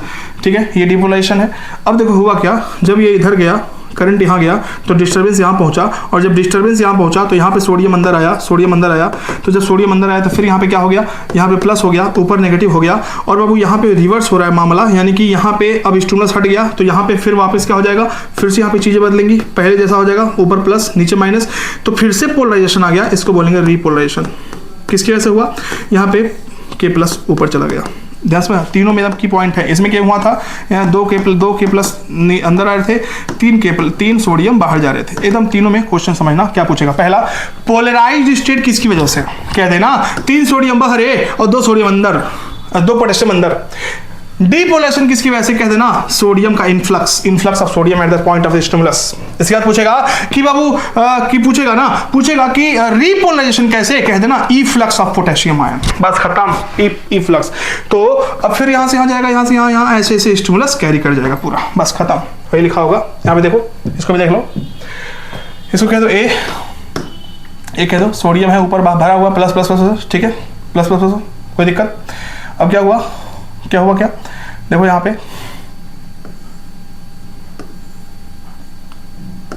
देखो मान लेते हैं, क्या मानते हैं, देखो मान लेते हैं ये पोजीशन है, यहाँ पे देखो, यहाँ पे नेगेटिव है, नेगेटिव क्यों है, देखिएगा यहाँ पे नेगेटिव हो गया है, यहाँ पॉजिटिव है, ऐसा क्योंकि यहाँ से इन्फ्लक्स किसका हुआ, सोडियम का, सोडियम अंदर गया तो प्लस हो गया, और ये करंट इधर जा रहा है तो रिपोलराइजेशन हो रहा है, यानी कि इधर की तरफ मामला सेट हो जाता है, इधर फिर से कैरी करता जाएगा, बस। अब देखिए यहाँ पे क्या लिख रहा है, हाँ ठीक, ये हो गया था, ठीक है। कह रहा है ऑन द पोलराइज मेम्ब्रेन, हो गया था ना, इनफ्लक्स ऑफ सोडियम हुआ followed by reversal of polarity at that site, the outer surface of the membrane become negatively charge. जो आउटर सरफेस है कैसा हो गया, नेगेटिवली चार्ज हो गया, and the inner side become positively charge. ठीक है, the polarity of the membrane reverse हो गया, इसीलिए हम कहते हैं depolarised state. The electrical potential इस दौरान यानी कि डिपोलराइजेशन स्टेट में जो आपको मिल रहा है प्लाज्मा मेम्ब्रेन पे पोटेंशियल डिफरेंस, उसको हम बोलते हैं एक्शन पोटेंशियल। क्या बोलते हैं? Action potential, which is in fact termed, जिसे हम नर्व इंपल्स भी कहते हैं। अब देखना, you might be curious to know about the mechanism of generation of, ठीक है, कैसे हो रहा है, when a stimulus is applied at, अच्छा फिर वही है क्या, ठीक, हाँ, which in fact termed as nerve impulse at site immediately ahead, उसके जस्ट बगल में द एक्सॉन बी जो कह रहा है membrane has a positive charge, उसके बगल में पॉजिटिव चार्ज है बाहर एंड अ नेगेटिव चार्ज अंदर की तरफ। ठीक, as a result a current flow on the inner surface, अंदर ए से भी जा रहा है, on the outer side B से ए, एकदम अच्छे से, to complete the circuit of current flow. Hence the polarity of the site is reverse, polarity reverse हो गया था। ठीक है, and the action potential is generated at side B. अब ए वाला कहां चला गया? बी के पास। Thus the impulse generated at site A arrives, A से कहां पहुंच गया? बी से पहुंच गया, बी तक पहुंच गया। The sequence is repeated along the length of axon, ऐसे ही पूरा रिपीट होकर जाएगा and consequently the impulse is conducted, ठीक है, ऐसे ही इंपल्स कंडक्ट कर जाएगा। The rise in stimulus induced permeability of sodium to sodium is extremely short lived, it is quickly followed by a rise in permeability to potassium with a fraction of second, potassium diffuse outside the membrane and restore the resting potential of the membrane at the site of excitation and the fibre become once more responsive to the further stimulation, जिसे हम कहते हैं रिपोलेशन। कह रहा है कि sodium जब अंदर गया था ना, तो अंदर पॉजिटिव चार्ज कर दिया, ऊपर नेगेटिव कर दिया, उसके बगल में पॉजिटिव नेगेटिव ऑलरेडी पहले से थे, मतलब पहले से पोलराइजेशन स्टेट में था। तो ये जो सोडियम का अंदर आना बहुत कम समय के लिए होता है, जैसे अंदर आया कुछ देर बाद पोटेशियम बाहर जाने लगता है। पोटेशियम इसलिए बाहर जाता है ताकि बगल वाला जो है इसके, वो फिर से, मतलब जो यही वाला है, जैसे पोटेशियम बाहर गया तो वहां पे फिर से पॉजिटिव हो जाए। पहले देखो ध्यान से, पहले ऊपर पॉजिटिव था, अंदर नेगेटिव था, तो जैसे स्टिमुलस मिला तो अंदर एक सोडियम आ गया तो वहां पे अंदर पॉजिटिव हो गया, जहां पे सोडियम आया ऊपर नेगेटिव हो गया, इसको हम बोल रहे हैं डिपोलराइजेशन। इसके बाद क्या हुआ, जैसे सोडियम अंदर आया काम हो गया, इधर करंट इधर चला गया, जब करंट इधर इस पार चला गया इधर, तो अब यहाँ क्या होगा, यहाँ पे फिर से पॉजिटिव ऊपर और नीचे नेगेटिव, और इसको ऊपर पॉजिटिव और नीचे नेगेटिव करने के लिए ऊपर कौन चला जाएगा, इफ्लक्स ऑफ पोटेशियम आयन। ठीक है, जिससे कि हम बोलेंगे पोलराइज फिर से हो गया, तो फिर से पोलराइजेशन को बोल दिया रिपोलराइजेशन। क्या बोल दिए? रिपोलराइजेशन। अब ट्रांसमिशन ऑफ इंपल्स देखिए, a nerve impulse is transmitted from one neuron to another through junction called synapse. दो जंक्शन जो न्यूरॉन जुड़े होते हैं जो साइनेप्स कहते हैं। Synapse is found by the membranes of pre synaptic neuron. देखिए दिखा देते हैं फिर समझते हैं। देखिए होता क्या है, जैसे मान लो ये न्यूरॉन है,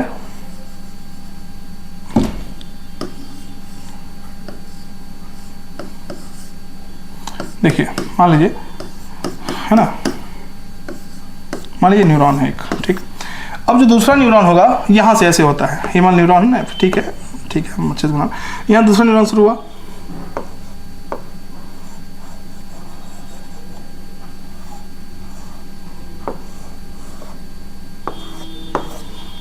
देखिए यहां दूसरा न्यूरॉन शुरू हुआ ना, देखिए तो ये जो ना, ये न्यूरॉन, पहला न्यूरॉन का जो लास्ट वाला है एक्सॉन का और दूसरे का डेंड्राइट, ये दोनों मिला के साइनेप्स बनाते हैं, क्योंकि यहीं से ट्रांसफर हो रहा है इनके पास, फिर यहाँ दूसरा, तो इसको हम यानी कि पहले वाले का, यानी ये जो दिखा रहा है ना, ये पहले वाले का जो प्री, ये इसे बोलते हैं प्री साइनेप्टिक मेम्ब्रेन।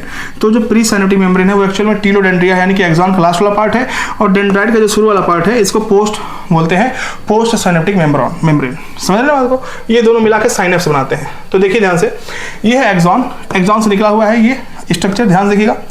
अब देखो होता क्या है, यहाँ पे ये जो बल्ब लाइक स्ट्रक्चर जिसे हम बोल रहे थे, क्या इसको हम बोलते थे, क्या बोलो, साइनेप्टिक नॉब। इसके अंदर होते हैं पॉकेट वेसिकल्स, क्या होते हैं, वेसिकल्स, जिसमें भरे होते हैं न्यूरोट्रांसमीटर। अब देखो ये पहला न्यूरॉन हो गया, ठीक, ये दूसरा न्यूरॉन है, तो इन दोनों न्यूरॉन को मिला के हम बोल रहे हैं, दोनों पार्ट को मिला के बोल रहे हैं साइनेप्स। क्या बोल रहे हैं, साइनेप्स से पूरा है।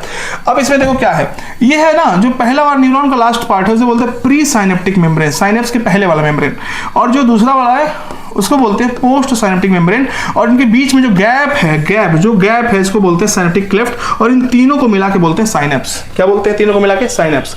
तो होता क्या है, ध्यान देखिएगा, यहां से आ रहा है कोई भी कोई भी यहाँ से इंपल्स आ रहा है तो जैसे इंपल्स आएगा तो न्यूरोट्रांसमीटर्स आगे खसकेंगे, जाके मेम्ब्रेन से फ्यूज करेंगे प्लाज्मा मेम्ब्रेन से, और यहाँ पे टूट जाएंगे। ये जो वेसिकल है, जो पाउच है जिसमें न्यूरोट्रांसमीटर टूट जाएगा और इसमें से आपके न्यूरोट्रांसमीटर्स निकलेंगे और इस पार आ जाएंगे, पोस्ट मेम्ब्रेन पे आ जाएंगे, पोस्ट सिनेप्टिक मेम्ब्रेन पे आएंगे। यहाँ पे रिसेप्टर्स लगे होते हैं, रिसेप्टर इन्हें रिसीव कर लेंगे और यहाँ पे फिर से न्यू एक्शन पोटेंशियल जनरेट करेंगे और जो नया एक्शन पोटेंशियल होगा वो अपना काम करेगा। तो ये होता है। तो जो प्री साइनेप्टिक मेम्ब्रेन है, साइनेप्टिक क्लेफ्ट और पोस्ट साइनेप्टिक, इन सबको मिला के बोलते हैं साइनेप्स। ठीक है ना, ये होता है।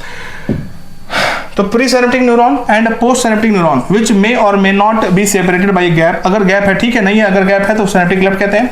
There are two types of synapse, namely electrical synapse and chemical synapse. ठीक है, दो तरह के साइनेप्स होते हैं, केमिकल और इलेक्ट्रिकल। अगर दोनों सटे हुए हैं, कोई गैप नहीं है, बहुत कम गैप है, दोनों सटे हुए हैं तो हम बोलेंगे इलेक्ट्रिकल साइनेप्स। अगर दोनों में गैप है तो यहाँ से कूद करके यहाँ पे जाएगा, न्यूरोट्रांसमीटर लेके जाएगा यहाँ पे मैसेज, तो इसको बोलते हैं chemical synapse. At electrical synapse the membrane of pre and post synaptic neuron are in very close, बहुत क्लोज पास होते हैं।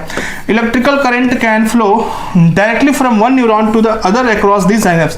Transmission of an impulse across electric synapse is very similar to the impulse conduction along a single. कह रहा है ये marker मान लो एक सिंगल न्यूरॉन है, तो यहाँ से यहाँ जा रहा है, तो यहाँ पर अगर दूसरा यहाँ पे मार्कर दूसरा ऐसे कोई न्यूरॉन है तो यहाँ पे भी ऐसे चल जाएगा। तो एक से दूसरे में ऐसा ट्रांसफर इलेक्ट्रिसिटी का हो रहा है, मैसेज का, जैसे लग रहा है कि एक ही पे चल रहा है। ठीक है, तो बहुत फास्ट होता है। Impulse transmitter across an electrical synapse is always faster, बहुत फास्टर होता है। लेकिन बात यह है कि इलेक्ट्रिकल साइनेप्स जो है हमारे बॉडी में एकदम रेयर है। क्या है हमारे बॉडी में? रेयर है। हमारी बॉडी में सबसे ज्यादा क्या होता है? हम केमिकल साइनेप्स होते हैं, याद रखेंगे। At a chemical synapse the membrane of the pre and post synaptic neurons are separate by fluid field space called synaptic cleft होते हैं, फ्लूइड फील्ड होते हैं। Do you know how the pre synaptic neuron transmit an impulse? Action potential कैसे एक से दूसरे पे कैसे जाता है आपको पता है? Across the synaptic cleft to the post synaptic neuron कैसे जाता है देखते हैं।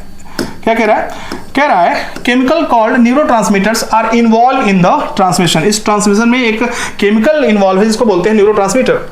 ठीक, the axon terminal contain vesicle. Axon terminal जो होता है उसके पास वेसिकल्स होते हैं और उसमें भरे होते हैं क्या? Neurotransmitters. When an impulse action potential arrive at the axon, जब यहाँ पे न्यूरोट्रांसमीटर के पास कोई भी पहुंचता है impulse, it stimulate the movement of synaptic vesicle toward the membrane where they fuse with the plasma. आगे गायब हो गया, तो जहां पे वो प्लाज्मा से गायब हो जाता है, प्लाज्मा से फ्यूज हो जाता है और वहां से, ध्यान देखो मैं समझा देता हूं इनसाइड में क्या लिखा हुआ है।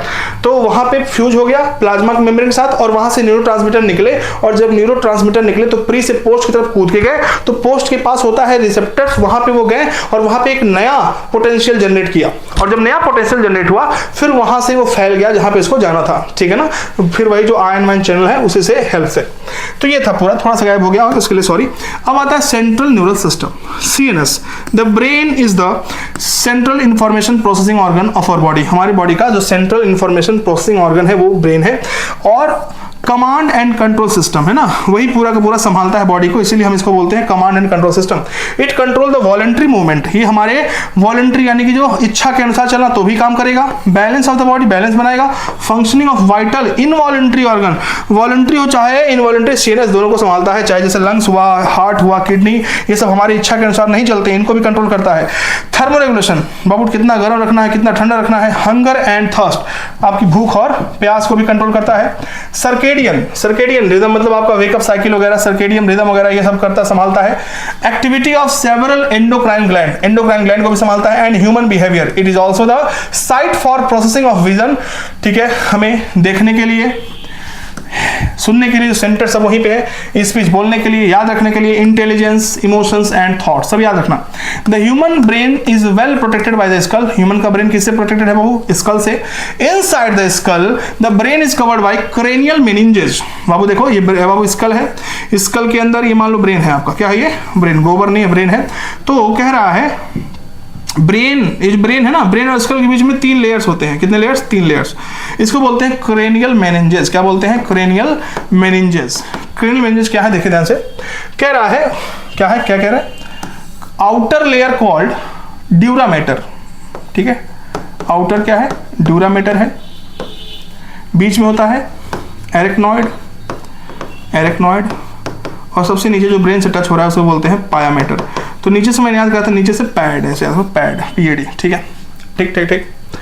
Okay, cranial meninges consisting of an outer layer called durameter, a very thin middle layer called arachnoid and inner layer क्या होता है जिसे हम ब्रेन के कांटेक्ट में कहते हैं पायोमेटर। तो बाबू ये क्रेनियल जो आपका है ना, ये स्कल है, ये बहुत खतरनाक होता है, तो मतलब बहुत हार्ड होता है, कवरिंग होती है, लेकिन ब्रेन को ही डिस्ट्रॉय नहीं करते। इसके लिए बीच में 3 लेयर्स होते हैं, इसे बोलते हैं मेनिंजेस। एक बाहर वाला है डूरामेटर, बीच वाला है arachnoid और सबसे लास्ट में पायामेटर। पियामेटर नहीं बाबू, क्या पायामेटर। ओके, याद रखेंगे। नेक्स्ट कह रहा है द ब्रेन को हम डिवाइड करते हैं 3 पार्ट में, पहला फोर ब्रेन, दूसरा मिड ब्रेन और तीसरा है hind brain. Fore brain, mid brain और हाइंड ब्रेन, याद रखेंगे इसको। ये डायग्राम अच्छे से क्लियर नहीं है तो इसलिए अगला डायग्राम यहाँ पे होगा, ठीक है, देख लेते हैं, ध्यान देखना। देखिए अब देखो, ब्रेन को हम 2 पार्ट में डिवाइड करेंगे। सबसे पहले सेरिब्रम, ये सब क्या है बाबू, सेरिब्रम है, ठीक है, क्या है ये, सेरिब्रम है, ध्यान देखना। अब सेरिब्रम किस में आता है, फोर ब्रेन में आता है। 3 पार्ट में डिवाइड करेंगे, सबसे पहला फोर ब्रेन, दूसरा मिड ब्रेन, तीसरा हाइंड ब्रेन। तो फोर ब्रेन में सेरिब्रम आ जाता है, ठीक। इसके बाद आता है मिड ब्रेन, क्या था वो, मिड ब्रेन, यहाँ पे देखो ये वाला पोर्शन, ये मिड ब्रेन है ये। और लास्ट में आता है हाइंड ब्रेन। हाइंड ब्रेन में पॉन्स, मेडुला, सेरिबेलम, ये सब पॉन्स, मेडुला, सेरिबेलम, एकदम ध्यान से देखना। फिर से देखिएगा, भरने के लिए आएगा जरूर, देखो ध्यान से। ये वाला पोर्शन जो है ये सेरिब्रम, ये वाला पूरा है ना सेरिब्रम है, ठीक। ये जो ऊपर दिखा रहा है क्रेनियम है, स्कल जिसे कहते हैं। ये देखो ये एकदम ध्यान से, इसलिए मैंने ये दूसरा इमेज डाला इसमें ताकि आपको क्लियर हो जाए। इसे बोलते हैं मिड ब्रेन, क्या बोलते हैं, मिड ब्रेन। मिड ब्रेन के नीचे आ जाओ, यहाँ पे सबसे पहले पॉन्स है, फिर उसके नीचे मेडुला और सबसे नीचे यहाँ पे जो दिखाया गया ये सेरिबेलम। इन तीनों को मिला के बोलते हैं हाइंड ब्रेन। बाबू मिड जो हाइंड ब्रेन है इसके जस्ट ऊपर बगल में ऐसे निकला हुआ है ग्लैंड, इसे बोलते हैं पिट्यूटरी ग्लैंड। और इसके ऊपर बाबू थैलेमस, हाइपोथैलेमस है, ठीक। क्या है हाइपोथैलेमस, इसमें देख लो अगर नहीं मजा आ रहा तो। देखो ये आपका सेरिब्रम है, सेरिब्रम हेमिस्फीयर अभी दिखाएंगे क्या होता है। ये मतलब फोर ब्रेन है, क्या है ये, फोर ब्रेन। तो फोर ब्रेन में 3 पार्ट आते हैं, पहला पढ़ना है सेरिब्रम, दूसरा थैलेमस पढ़ना है, तीसरा हाइपोथैलेमस। 3 पार्ट पढ़ने हैं फोर ब्रेन में। इसके बाद आता है आपका मिड ब्रेन, देखो ये आपका मिड ब्रेन है, ठीक है, ये पूरा मिड ब्रेन, ठीक है। इसके बाद हाइंड ब्रेन जिसमें पोन्स, सेरिब्रम, मेडुला आ जाएंगे, पोन्स, सेरिब्रम और मेडुला, ठीक। ये लास्ट में निकल रहा है जो स्पाइनल कॉर्ड है, ठीक है ना, याद रखना इसको। चलिए द फोर ब्रेन कंसिस्ट, सबसे पहले पढ़ेंगे फोर ब्रेन कंसिस्ट ऑफ, इसमें 3 चीजें होंगी, सेरिब्रम, थैलेमस और हाइपोथैलेमस, ठीक है। Cerebrum form the major part of the human brain, human brain का सबसे बड़ा हिस्सा जो है वो है cerebrum. A deep cleft divide the cerebrum longitudinally into 2 half. मान लेते हैं सेरिब्रम है, इसको 2 ऐसे बीच में मांग होता है ना, मांग जैसे हम काटते हैं, जो लड़कियां काटती हैं, मतलब बीच में मांग होता है, तो इसको हम बोलते हैं बाबू इधर वाला सेरिब्रल हेमिस्फीयर राइट, इधर लेफ्ट, 2 सेरिब्रल हेमिस्फीयर, गहरा होता है काफी cleft, which are termed as the left and right cerebral hemisphere. The hemisphere are connected by a tract of nerve fiber called corpus callosum. तो corpus callosum क्या है, दोनों cerebral hemisphere आपस में कनेक्ट है एक नर्व के ट्रैक्ट के द्वारा, एक नर्व के झुंड के द्वारा, उसको बोलते हैं corpus callosum, याद रखेंगे, पहला important. The layer of cells which covered the cerebral hemisphere is called cerebral cortex. जो cerebral hemisphere को कवर कर रहा है उसको बोलते हैं cerebral cortex and it is thrown into prominent fold, और कई फोल्ड में होता है ये, ताकि सरफेस एरिया बढ़ सके, न्यूरॉन्स ज्यादा उसमें पाए जा सके। The cerebral cortex is referred to as, cerebral cortex को हम ग्रे मैटर कहते हैं, सेरिब्रल कॉर्टेक्स को ग्रे मैटर कहते हैं। ऐसा क्यों कहते हैं, due to its greyish appearance, क्योंकि उसका अपीयरेंस दिखने में ग्रे है। क्यों, द न्यूरॉन के जो सेल बॉडी है ना, cell body are concentrated the here giving the colour. कह रहा है जो सेरिब्रल कॉर्टेक्स है जो कवर कर रहा है हेमिस्फीयर को, उसे हम कहते हैं ग्रे मैटर। क्यों, क्योंकि वहां पे जो न्यूरॉन के सेल बॉडी इकट्ठा हो रहे हैं और ऐसा अपीयरेंस शो कर रहे हैं जैसे ग्रे कलर का अपीयरेंस शो कर रहे हैं। The cerebral cortex contain motor area, very important. जो सेरिब्रल कॉर्टेक्स है उसके पास क्या है, कौन सा एरिया है, मोटर एरिया, सेंसरी एरिया है, और कुछ लार्ज रीजन है बाबू जो ना तो क्लियरली सेंसरी है और ना तो मोटर है। These regions called association area. ध्यान से देखना, तो जो आपके, ध्यान सुनिएगा फिर से, जो आपका ये सेरिब्रल कॉर्टेक्स रीजन, कौन सा रीजन, वेरी इंपॉर्टेंट, जो सेरिब्रल कॉर्टेक्स वाला रीजन है उसमें मोटर एरिया, यानी कि जो ना, जैसे हमारा कोई भी, मान लो हम कुछ तवा पे हाथ रखे गरम तो जल रहा है, तो वहां से हमको जलने का एहसास, वहां से मैसेज कौन लेके आया, सेंसरी न्यूरॉन, और यहां से हटा दो हाथ, उसको कौन लेके जाएगा, मोटर। तो जो लेके आता है सेंसरी, और जो लेके जाता है, यानी कि जो एफेरेंट है वो सेंसरी है, और जो इफेरेंट है वो मोटर है। तो मोटर, तो जो मोटर लेके जाएगा कहाँ जाएगा, उसे मोटर एरिया कहते हैं। तो वहाँ पे मोटर एरिया है, सेंसरी एरिया भी है, और साथ में कुछ ऐसे एरिया है जो दोनों मिक्स है, आपस में नहीं पता चला, एसोसिएटेड है, उसको बोलते हैं एसोसिएशन एरिया। तो जो फिक्स नहीं है कि कौन है उसे बोलते हैं association area. Responsible for complex function like intersensory का काम क्या है, इंटरसेंसरी एसोसिएशन, यानी कई सारे सेंसरी न्यूरॉन्स को एसोसिएट करते हैं, मेमोरी एंड कम्युनिकेशन। तो 3 फंक्शन है ये एसोसिएशन एरिया के। पहला है बाबू इंटरसेंसरी कनेक्शंस, कम्युनिकेशंस और मेमोरी। ये 3 फंक्शन एकदम नोट कर लेना वहीं पे एसोसिएशन एरिया के 3 function. Fibre of the tract are covered with the myelin sheath. जो फाइबर के ट्रैक्ट होते हैं वो किससे कवर्ड होते हैं, माइलिन शीथ से, जो इनर पार्ट सेरिब्रल हेमिस्फीयर का इनर पार्ट बनाता है। They give an opaque white appearance to the layer and hence is called the white matter। देखो जैसे मान लो एक आपने तरबूज लिया, तरबूज का ऊपर हरा होता है, नीचे लाल होता है। तो जब काटेंगे नाइफ से तो ऊपर हमको क्या दिख रहा है, हरा वाला, नीचे लाल। तो इसी तरह अगर ब्रेन को काटोगे तो नीचे व्हाइट दिखता है, ऊपर ग्रे दिखता है। तो ऊपर ग्रे मैटर, नीचे व्हाइट मैटर कहते हैं उसको। It is called white matter. The cerebrum wraps around the structure called thalamus. Cerebrum एक ना जैसे ना लपेटा गया है किसी ऊपर, उसको हम थैलेमस कहते हैं, which is a major. Thalamus का फुल फॉर्म देखो, थैलेमस का काम देखो, major coordinating centre for sensory and motor signalling, यानी कि सेंसरी और मोटर सिग्नलिंग को भेजने, रिले, इंपल्स को रिले करने का काम होता है। इंपल्स को भेजने का काम होता है किसका, मैसेज को भेजना, रिसीव करना। सेंसरी हो चाहे मोटर, कौन होता है, थैलेमस। वेरी इंपॉर्टेंट, यहाँ पे डिजाइन कर लेना, लिख लेना। Another very important part of the brain called hypothalamus lie at the base of the thalamus. Thalamus के नीचे होता है हाइपोथैलेमस, नाम ही है hypothalamus. The hypothalamus contain a number of centres which control body temperature. तो सबसे पहला इसका काम क्या होता है बाबू हाइपोथैलेमस का, इसके पास कुछ ऐसे सेंटर हैं जो बॉडी के टेम्परेचर को रेगुलेट करते हैं। अर्ज फॉर ईटिंग, खाने होने को, भूख लगना, ड्रिंकिंग, प्यास लगना। तो भूख, प्यास और टेम्परेचर, इन तीनों को मेंटेन करता है hypothalamus. It also contain several group of neurosecretory cells which secrete hormones called hypothalamic hormones। आपको पता है हाइपोथैलेमस से हार्मोन्स निकलते हैं, याद करिए, जो कि रिलीजिंग होते थे, इनहिबिटिंग होते थे, ये सब हार्मोन्स। तो इनके पास कुछ ऐसे न्यूरोसेक्रेटरी सेल्स होते हैं, इनके न्यूक्लियाई, जिसे हम न्यूक्लियाई कहते थे, वहां से निकलता हार्मोन। ठीक है, कौन की, हाइपोथैलेमस।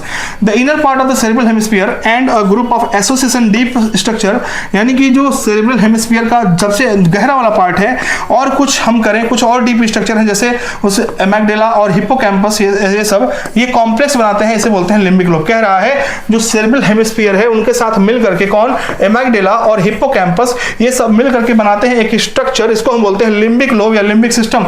तो लिम्बिक सिस्टम बनाने के लिए 3 लोग जिम्मेदार हैं। पहला the inner part of cerebral hemisphere और एमेगडेला और हिप्पोकैम्पस। एकदम याद रखना, एकदम ऐसे ना देखो, इसे अगर तुम डिटेल में पढ़ोगे तो कहानी खत्म हो जाएगी, क्योंकि मैंने पढ़ी है एनाटॉमी, फिजियोलॉजी, एनाटॉमी सब पढ़ी डिटेल में, लेकिन पढ़ाऊंगा नहीं, बिल्कुल एक पार्ट नहीं बताऊंगा।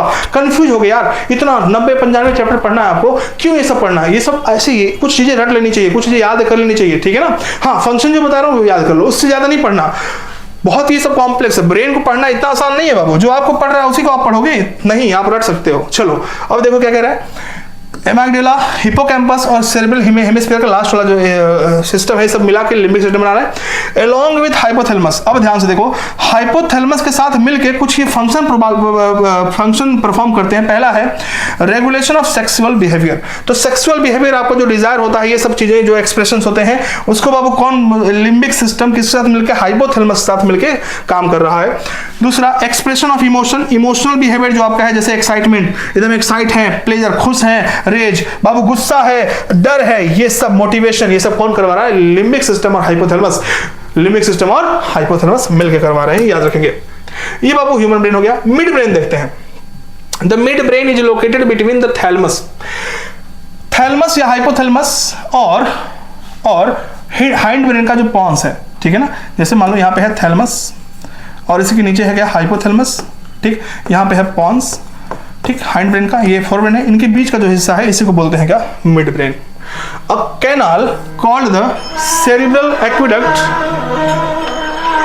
A canal called cerebral aqueduct passes through the mid brain. Mid brain से एक एक्विडक्ट पास करती है जो फोर ब्रेन से हाइंड ब्रेन कुछ एक्वा यानी कुछ वाटरी फ्लूइड लेके आ रही है, सीएसएफ लेके आ रही है, सेरेब्रल स्पाइनल फ्लूइड लेके आ रही है, उसको हम बोलते हैं क्या, उसको बोलते हैं cerebral aqueduct. The dorsal portion of the mid brain consist mainly of 4 round swellings called corpora quadrigemina. याद रखना, पहला आपको याद कराया गया सेरेब्रल एक्विडक्ट, जो कि एक डक्ट है जो बाबू फोर ब्रेन से हाइंड ब्रेन की तरफ लेके आ रहा है कुछ।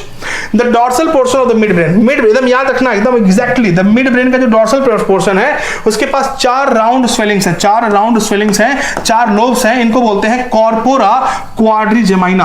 क्वाड्री मतलब 4, क्वाड्रिजेमिना, याद रखना। अब आता हाइंड ब्रेन। हाइंड ब्रेन क्या है, the hind brain comprises pons, याद रखना पहला क्वेश्चन, सेरिबेलम और मेडुला। पॉन्स, सेरिबेलम और मेडुला, इन तीनों को मिला के बोलते हैं हाइंड ब्रेन, पीछे वाला एकदम। मेडुला का पूरा नाम होता है medulla oblongata. Pons consist of fibre tract, एकदम याद रखना पॉन्स का फंक्शन, इसके पास कुछ ऐसे फाइबर ट्रैक्ट हैं जो इंटरकनेक्ट करते हैं डिफरेंट रीजन, ब्रेन के कई हिस्सों को आपस में कनेक्ट करने के लिए जो फाइबर होता है वो किसके पास होता है, पॉन्स के पास, बस खत्म। Cerebellum has very convoluted surface, एकदम मुड़ा मुड़ा, ताकि सरफेस से बढ़ सके, in order to provide the additional space for many more neurons, ताकि और न्यूरॉन्स आ सके। ठीक, cerebellum, the medulla of the brain। अच्छा, cerebellum के बारे में याद रखना, इनवॉलेंट्री फंक्शंस, जो इनवॉलेंट्री फंक्शन है बॉडी की, cerebellum आपका करता है control. The medulla of the brain is connected to the spinal cord, जो medulla है ब्रेन का वो स्पाइनल कॉर्ड से कनेक्टेड होता है। The medulla contains center, याद रखना medulla oblongata के बारे में, रेस्पिरेशन के लिए सेंटर रखता है, कार्डियोवैस्कुलर हार्ट के लिए और गैस्ट्रिक सिक्रीशंस के लिए इसके पास सेंटर्स होते हैं। 3 major regions make up the brain stem. Brain stem किसको कहते हैं, मिड ब्रेन को कहते हैं। और हाइंड ब्रेन में से सेरिबेलम हटा दो तो कौन बचा, हाइंड ब्रेन कौन बचा, पॉन्स और मेडुला। तो बाबू याद रखना, मिड ब्रेन, पॉन्स और मेडुला, इन तीनों को मिला के बोलते हैं क्या, इन बोलते हैं ब्रेन स्टेम। क्या बोलते हैं, तीनों को मिला के ब्रेन स्टेम। और यही बनाता है कनेक्शन ब्रेन को और स्पाइनल कॉर्ड के बीच में जो कनेक्शन है इसे बोलते हैं ब्रेन स्टेम। क्या बोलते हैं, ब्रेन स्टेम। याद रखना, brain stem, midbrain, pons और मेडुला ऑब्लंगेटा। किसको हटाया है, सेरिबेलम को। Thank you so much. तो happy Holi, happy Holi champs. ये होली घर वालों के साथ, बाबू देखिए ये होली घर वालों के साथ ही मनाइएगा, ठीक है।